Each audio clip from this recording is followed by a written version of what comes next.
Hello అండి అందరికీ ఈరోజు వీడియోలో చికెన్ కర్రీ రెసిపీ చూద్దాము. చాలా సింపుల్గా టేస్టీగా ఫాస్ట్గా వండేసుకోవచ్చండి. మనకి గ్రేవీ కూడా చిక్కగా బాగుంటుంది. ఈ కర్రీ చేయడానికైతే ముందుగా 2 పెద్ద సైజు ఉల్లిపాయలు అయితే కట్ చేసి మిక్సీలో పేస్ట్ చేసుకోవాలి. మీరు వద్దనుకుంటే ముక్కలైనా వేయొచ్చు సన్నగా తరిగేసి. ఇప్పుడు స్టవ్ పైన గిన్నె పెట్టేసి ఒక 3 లేదా 4 టేబుల్ స్పూన్ల నూనె వేస్తే సరిపోతుంది. నేనైతే ఒక ½ కేజీ చికెన్ తీసుకున్నాను. ఇక్కడ ఒక 7-8 లవంగాలు, 4 యాలకులు, చిన్న దాల్చిన చెక్క ముక్క వేసి అవి చిటపటమనంగానే ఉల్లిపాయ పేస్ట్ వేయాలి. ఉల్లిపాయ పేస్ట్ అయితే సగం దాకా వేగిన తర్వాత అల్లం, వెల్లుల్లి, పచ్చిమిర్చి ఈ 3 కలిపి అయితే పేస్ట్ చేసి వేసానండి. ఇక్కడ అల్లం వెల్లుల్లి పేస్ట్ నాన్ వెజ్కి అప్పటికప్పుడు ప్రిపేర్ చేసుకుంటే బాగుంటుంది టేస్ట్. ఇంకవన్నీ బాగా వేగిన తర్వాత కడిగి పెట్టుకున్న చికెన్ అయితే వేయాలండి.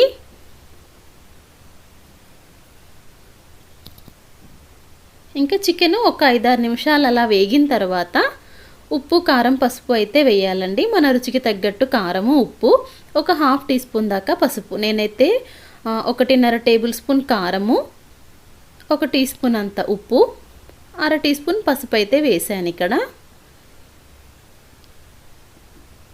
బాగా కలిపేసి ఇంకో 5-6 నిమిషాలు వేగనివ్వాలి. అలాగే మాడిపోతుంది అనిపిస్తే కనుక నీళ్లు పోసేయండి. నేనైతే ఒక ½ లీటర్ దాకా నీళ్ళు అయితే వేసేసి, అంటే మీకు చిక్కగా కావాలంటే కొద్దిగానే వేయండి నీళ్ళు.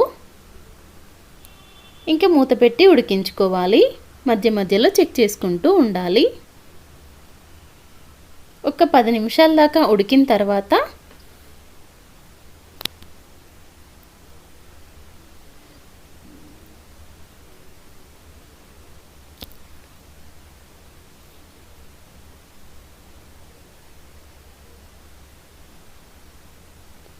ఎండు కొబ్బరి పొడి అయితే వేస్తున్నానండి. ఇక్కడ ఒక 2 టీ స్పూన్ల దాకా వేసాను.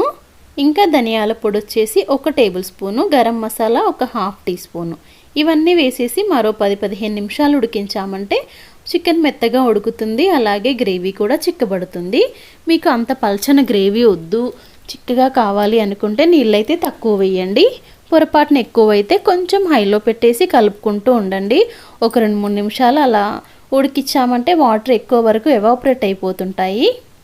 సో అలా అయినా మీకు నీళ్ళు అనేది తగ్గిపోతాయి. అంతే అండి, చికెన్ కర్రీ అయితే రెడీ అయిపోయింది. చివర్లో కొద్దిగా కొత్తిమీరాకు వేసేసి స్టవ్ ఆఫ్ చేసుకుంటే మంచి టేస్టీగా ఉండే చికెన్ కర్రీ చాలా సింపుల్గా అయిపోతుందండి. ధనియాల పొడి, ఎండు కొబ్బరి లాంటివి కొంచెం మనం ముందుగా చేసి స్టోర్ చేసి పెట్టుకున్నామంటే ఎప్పుడైనా చికెన్ కర్రీలోకి అర్జెంటుగా అయిపోవాలి అంటే ఇలా చేసేసుకోవచ్చండి. టేస్ట్ బాగుంటుంది. అంతే అండి. ఈ వీడియో నచ్చితే ప్లీజ్ లైక్ చేయండి, ప్లీజ్ సబ్స్క్రైబ్ చేసుకోండి. Thanks for watching.